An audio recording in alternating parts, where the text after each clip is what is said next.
พบกับบรรยากาศยามเช้าอยู่ทั้งบ้านไอ้แก้วเนาะสบายดีไอ้แก้วเนาะสบายดี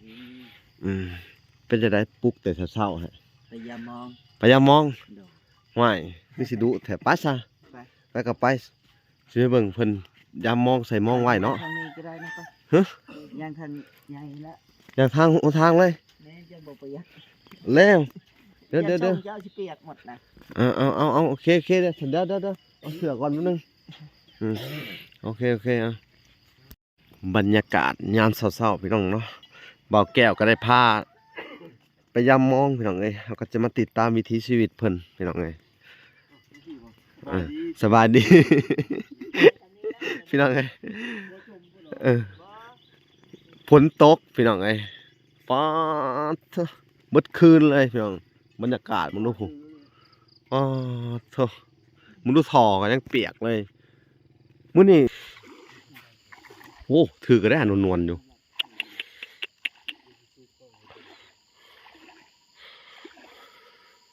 คักอะไรพี่น้องเอ้ยโอ้ยเด้อุ้ยพอกไอ้ตัวมันเริ่มเลยนี่อยู่นี่ป่าอย่างนั้นไม่อยู่นะฮะละป่าตอนนั้นน่ะฮะบ่ได้เอาเบ็ดมาใส่เนาะอันนี้เป็นปลาตองใหญ่ตัวนี้นี่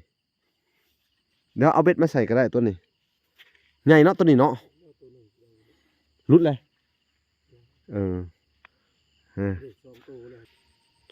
อุ้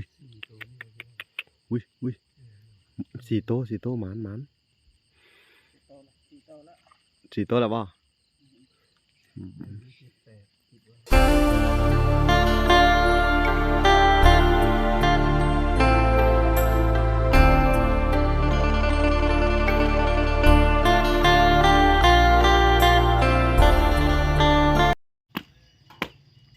โอเคเนาะทุกคนเนาะบรรยากาศยามเช้าๆเนาะกับสบายดีพ่อแม่พี่น้องเบิดสู่คนเนาะกันยินดีเข้าสู่ช่อง YouTube เบาละสายบุญคุณธรรมคือเก่าเส้นเคยเนาะทักทายสบายดี FC ทางฝั่งไทยและ FC ทางฝั่งลาวและ FC ทางฝั่งประเทศและก็กับสบายดีพ่อแม่เนาะอยู่ทางเมืองนอกเมืองนาพี่น้องเอ้ยพบกับบรรยากาศยามเช้าอยู่ทั้งบ้านไอ้แก้วเนาะสบายดีไอ้แก้วเนาะสบายดีเป็นจะได้ปลุกแต่เช้าฮะพยายามมองโดดห้วยนี่สิดุแถบปัสซะไปแล้วก็ไปสิไปเบิ่งเพิ่นยามมองใส่มองไว้เนาะทางนี้ก็ได้นะไปฮะยังทางใหญ่ละอย่างทางเลยแม่จะบอกประหยัดแล้วเดี๋ยวเจ้าสิเปียกหมดนะเอาโอเคเดี๋ยวเอาเสือก่อนนิดนึงโอเคบรรยากาศยามเช้าๆพี่น้องเนาะบ่าวแก้วก็ได้พาไปยามมองพี่น้องเอ้ยเราก็จะมาติดตามวิถีชีวิตเพิ่นพี่น้องเอ้ยสบายดี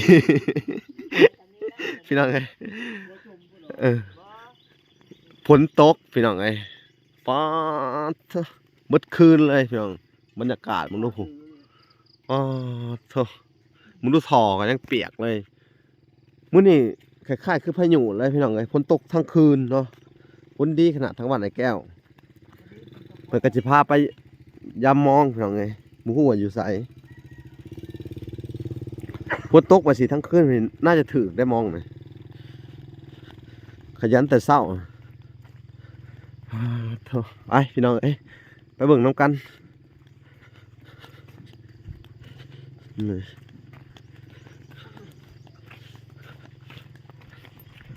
โอเคพี่น้องเอ้ยติดตามกันไปเบิ่ง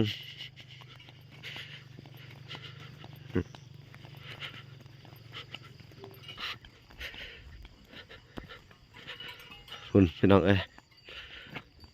คนทางกับไปไกลเติบผู้เพื่อจะฮอด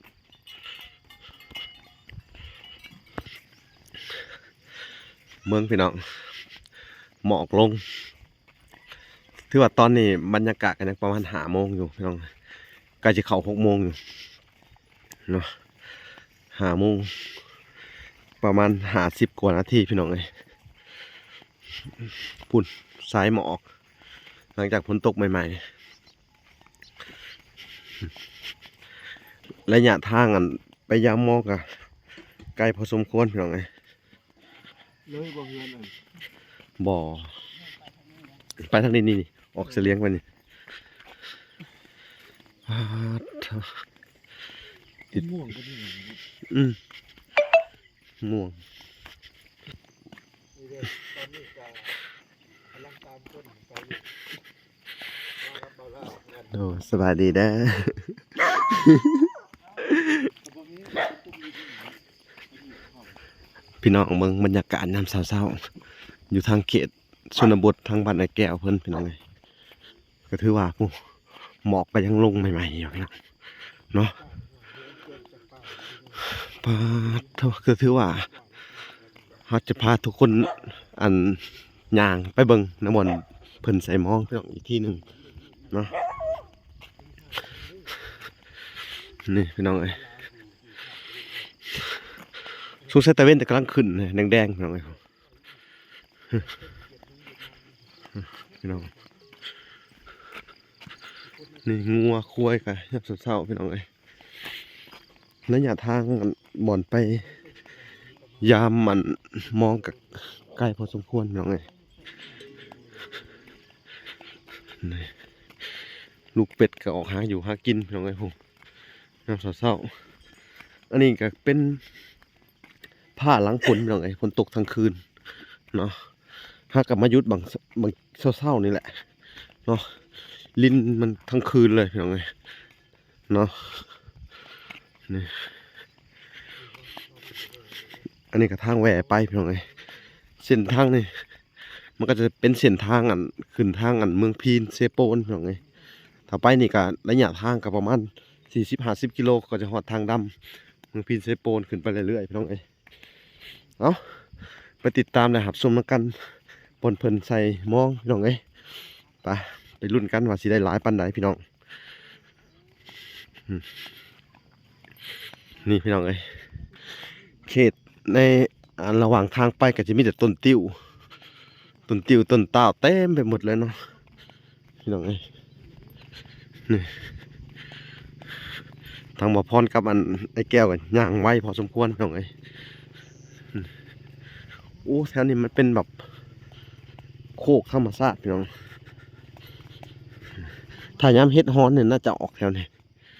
เฮ็ดละโงงเฮ็ดหยังว่าเลยพี่น้องเอ้ยถ้าเราดูเฮ็ดเนี่ยพี่น้อง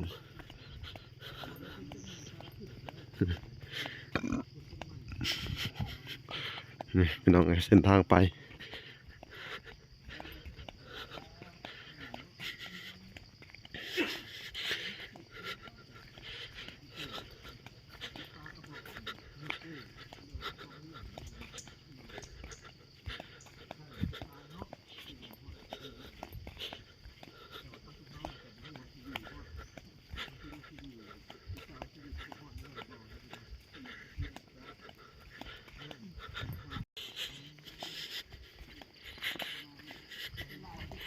นี่พี่น้องเอ้ยใช้เวลาพอสมควรอย่างไปครับประมาณอยู่10 กว่านาทีพุ่นแหละพี่น้องเอ้ยใช้เวลาอย่างไปเนาะแต่รู้สึกว่าพ้นยังบ่ทันหยุดมาฮอดนี่รู้สึกจะลิ้นมาใหม่อีกทีหนึ่งพี่น้องเอ้ยอืม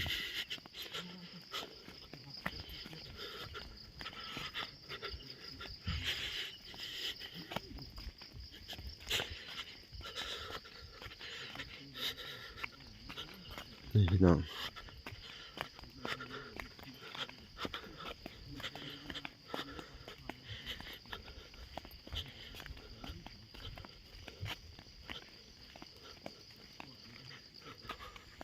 โอ้ยเขามาหัดนี่พี่น้องเอ้ย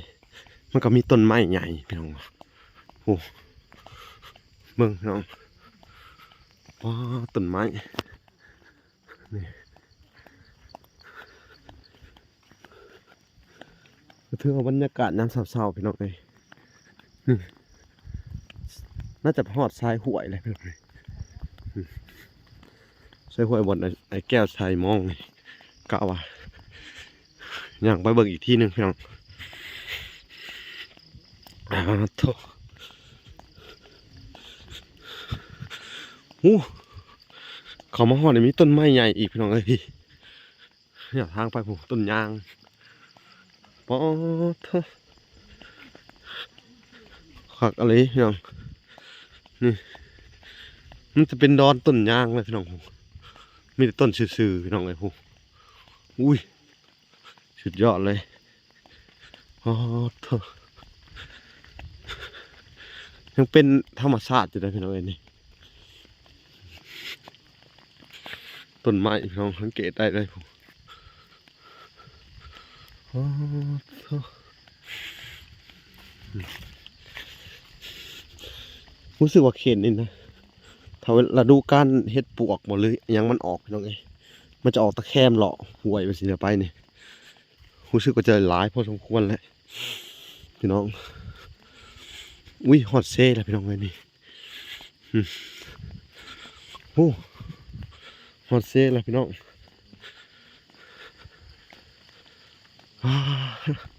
โอ้เซ่พี่น้องเห็นแหละเอาไปรุ่นกันพี่น้องเอ้ยหมดเพิ่นใส่มองทุกอย่างบ่ทันจะเพิ่นเมื่อยเป็นเมื่อยหอบเลยพี่น้องเอ้ย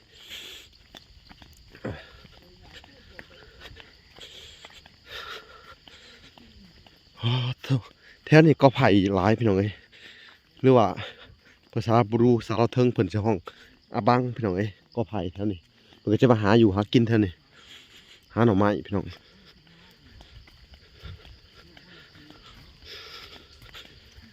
โอ้สุดยอดเลยพี่น้องถ้าเวลาเฮ็ดปวกสุดยอดนะแถวนี้พี่น้องแต่ก่อนนี่รอแถวโพนแถวนี้เฮ็ดปวกมันจะออกเลยถ้าเราดูการมันพี่น้องอุ้ยน้ำพี่น้องเอ้ยน้ำเซหลายพอสมควร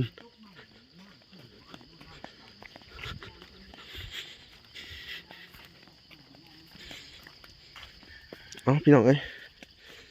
รอรุ่นกันว่าเพิ่นจะได้หลายปานใดมื้อนี้โมลาก็สิได้ซื้อมองให้เพิ่นอีกจักด่างหนึงพี่น้องเอ้ยก็เป็นงบประมาณทางอันแม่ชวีเนาะพี่น้องเอ้ยที่สนับสนุนมาให้ทางไอ้แก้วเนาะพี่น้องโมลาก็จะได้ซื้อให้เพิ่นอีกขยันแบบนี้ต้องซื้ออีกพี่น้องเอ้ย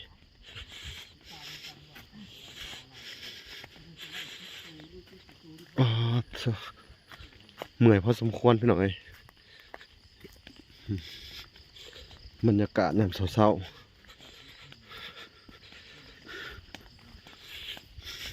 หุ่นสะเปิดกันอย่าง2 คนพี่น้อง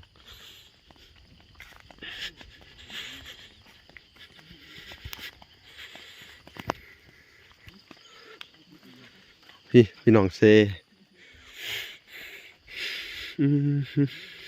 อันนี้เขาเอิ้นเซกงกามพี่น้องอันนี้เซตัวนี้มันจะขึ้นทางอันมาจากเซทะมุออกพี่น้องเอ้ยหลัดมาทางพี่เซกงกามพี่น้องลงไปใส่เซบางเฮียงลงทางใต้พี่น้องนี่ลงไปในแถวนี้แหละนี่พี่น้องเดี๋ยวไปเบิ่งไอ้แก้วจะได้หลายปานใดพี่น้องเอ้ยไปเบิ่งน้ำกันอีกทีหนึ่งเข้ามาฮอดนี่พี่น้องเอ้ยฝนกระตกปล่อยปลายลงมาอีกละบาทเนี่ยโอ้ว่างกันอยู่ในหนทางพี่น้องฝนหยุดบัดเข้ามาฮอดพี่ใจกลางป่าฝนตกชุบเลยพี่น้องเอ้ยรู้เลยปกปักปกแปกปกแปกลงมาฝนพี่น้องเอาเสียจังไรบาทน่ะสิได้ถ่ายบ่ไปรุ่นกันพี่น้องมัวจนโทรศัพท์เปียกป้าเท่าเป็นจังไรบาทเนี่ยทั่วแต่ละมือเพิ่นย่างมาไกลพอสมควรนั่นนี่มาใส่หมองพี่น้องเอ้ยใส่แก้วเพิ่น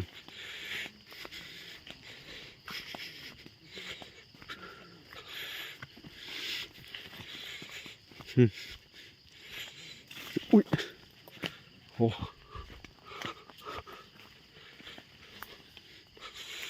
เบิ่งก่อนพี่น้องโอ้หมุนไปต้นนี่อุ้ยผลพี่น้องไอ้ตกแห้งเปิดประทันไอ้แก้วก็บอกพอดแหละพี่น้องไปเบิ่งกันพี่น้องโอ้เห็นตะลังแบบ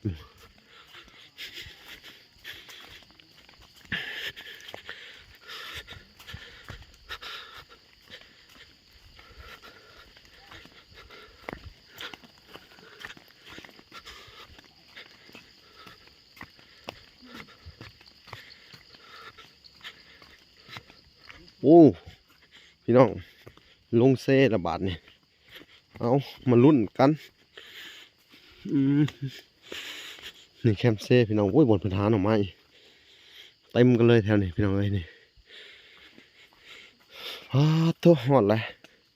หอดหมูหอดบอลเลยพี่น้องเอ้ยบอกเพิ่นใส่มองหูนี่สงสัยมองเพิ่นแทนนี่โอ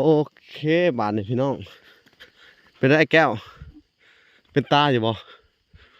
เป็นตาหมานอยู่บ่อุ้ยถือก็ได้หาดิพอมองจะติ้งนวลเห็นบ่เนาะปลามันโอ้นี่ก็จะถือตัวใหญ่อยู่แล้วเด้นี่ผมมองติ้งอยู่พี่น้องอุ้ยมาลุ้นกันพี่น้อง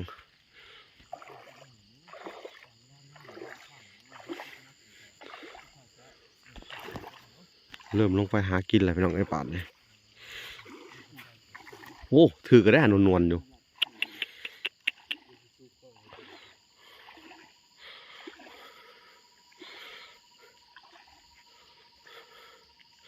รอรุ่นกันว่าคนจะได้จักตัวคนได้4นะ4 5ตัวนะยอมันก็อู้ยตัวใหญ่น่ะเด้คือคนมาก่อนบ่เนาะเด้ถืออะไรไปฮอดนึงตัวหนึ่งเด้หมานไว้ยอคือเห็นแล้วตัวหนึ่งพี่น้องไงปลาฮะเย็นบ่ปลาพี่น้องไงโหเหมือนกันไปพลลินทั้งคืนเนี่ยป้าน่าจะถือเนาะ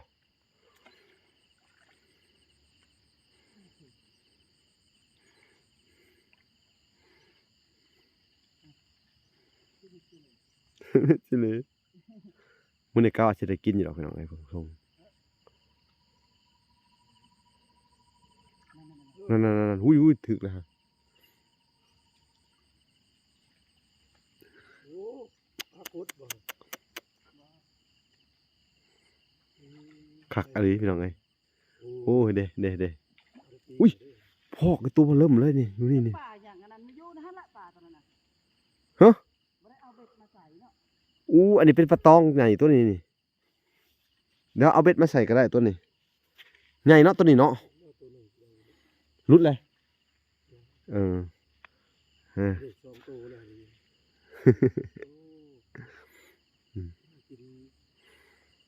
กินด้วน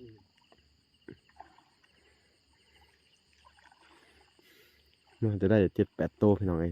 ตัวได้แกงอยู่พี่น้องหลบเลยกะว่าคนบ่คนยุ่งได้มอง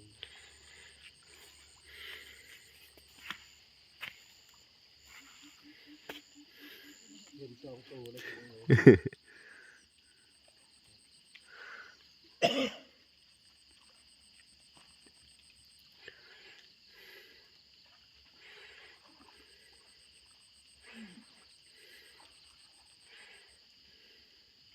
จะกู้ตัวมาก่อนเนาะเก็บข่าวเนาะ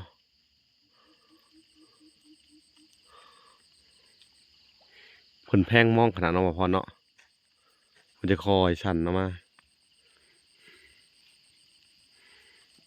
ดูตัวนึง2ตัวนี่เห็นพอดีรอรุ่นกันที่เพิ่นอันเบิดด่างที่ได้จับตัวมันน่าจะจบน้ำไหลทีเดียวติดเนี่ยเป็นแล้วตัวนึงให้พี่น้องดี2ตัวมาแล้วพี่น้องทูบได้อุ้ยพี่น้องเอ้ยได้3-4ตัวเลยพี่น้องมึงสุดยอดทุกมือนี่อันนั้นน่าจะเป็นหอมมันจะเลิกพี่น้องเอ้ยเพียงเอิกเลยผมมารอรุ่นกันเขียดนี่พี่น้องมันใช้ไปนี่พี่น้องไปนี่มูนไปถึงนู่นเลยผมพี่น้องเอ้ยผมรุ่นกับเพิ่นพี่น้อง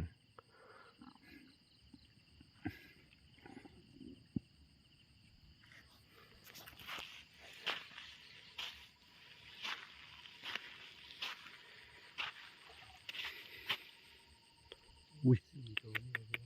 อุ้ยอุ้ยสี่โตหมานหมาน สี่โตละ สี่โตแล้วบ่อืม มี7 8คิดว่า ผู้นี้แกงอันได้คาบหนึ่งเป็นไง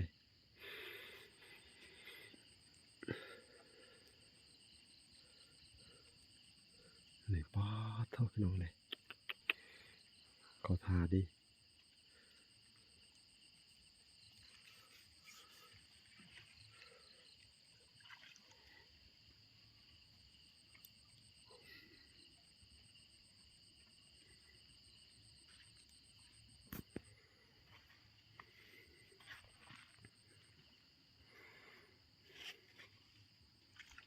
อุ้ยอุ้ยอุ้ยอุ้ยตัวที่หาพี่น้องนั่นนะนั่นเลย ตัวที่5พี่น้องเลย ลุ้นกันพี่น้องลุ้นกันยาวๆพี่น้อง ตัวที่4แล้วก็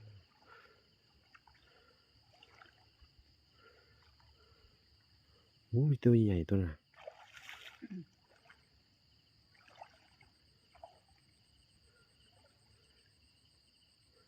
เพิ่นถนอมมองอะไรพี่น้องไอ้พวกเพิ่นจะบ่ค่อยดึงมองพี่น้องเพิ่นจะอัน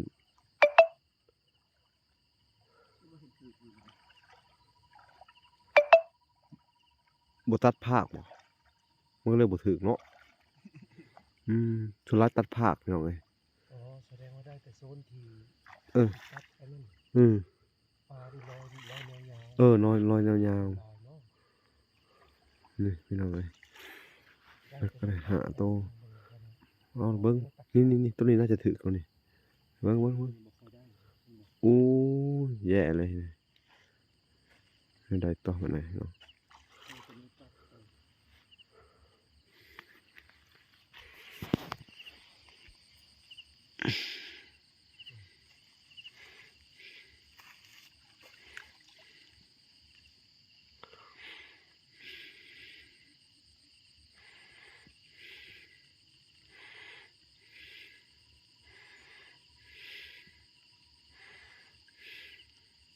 นี่ในตอนหมักถึกเลยเนี่ย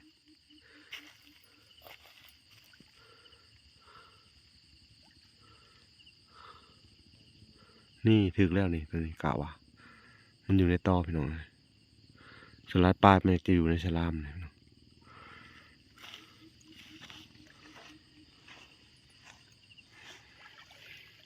อุ้ยยังบ่เห็นอยู่พี่น้องมือแรกใส่เราวายภาคเอาเนาะอันนี้บ่เข่าพี่น้องไอ้พวก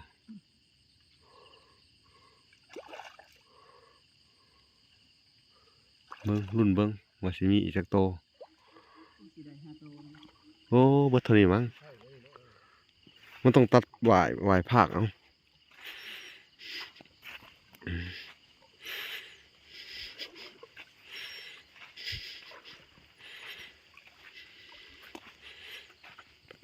ก็สิชุดแล้วพี่น้องเอ้ยโอ้มื้อนี้ก็สิได้แต่หาโตนี่บ่เนาะลองรุ่นกันเบิ่งอีกพี่น้อง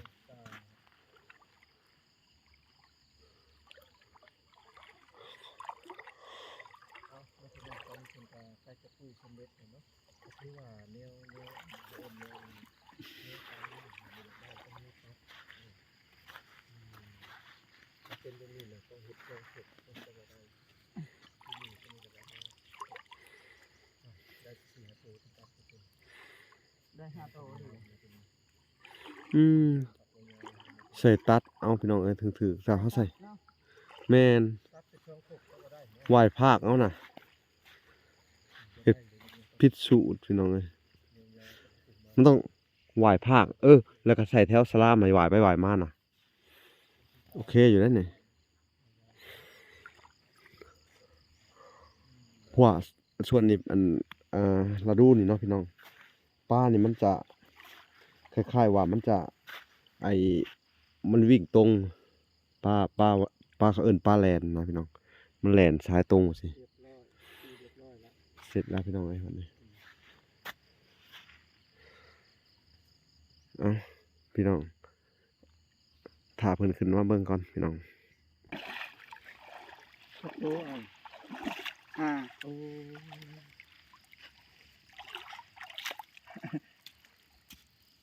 เออใหญ่อยู่เนาะ เดี๋ยว เอาดีกว่าบ่ได้กินพี่น้องไอ้ซ้ำนี่กะ ตู้ไปซื้อก็ประมาณ5,000 10,000อยู่แล้ว10,000ขึ้นไป 10,000ขึ้นแล้วซ้ำนี่อืม ค่อยๆมาแห้งแรกนะ พี่น้องเอ้ยนี่เป็นไดพอใจอยู่บ่ได้มื้อนี้ ตามเหตุก็เอาแล้วดีกว่าผมมี เพราะว่าเขาใส่เขาบ่ตัดเด้ อันนั้นลักมองไผตะกี้ ลักมองก็จะเอาใส่นั่นแหละ อืม มีคนใส่มองกัน แต่ว่าเขาใส่หวายเอาเด้อใส่ตัดผากไป เอ้าเดี๋ยวอัน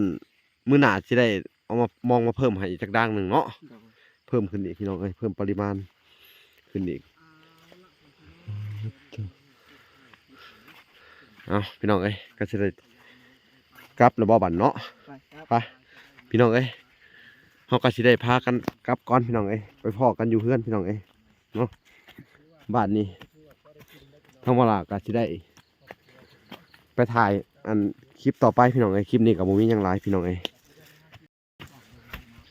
เอาพี่น้องเอ้ยหลังจากที่ยามเสร็จทางทุ่มเฮาก็ได้พากันกลับก่อนพี่น้อง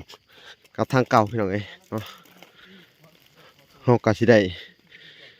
จบคลิปก่อนพี่น้องเอ้ยแต่เพียงเท่านี้เนาะพอกันใหม่อีกตอนต่อไปพี่น้องเอ้ยโอเคมาติดตามคลิปต่อไปเนาะมื้อนี้ว่าเพิ่นสิเฮ็ดหยังแหน่พี่น้องเอ้ยภารกิจของเพิ่นโอเคพอกันใหม่คลิปหน้าพี่น้องบ๊ายบาย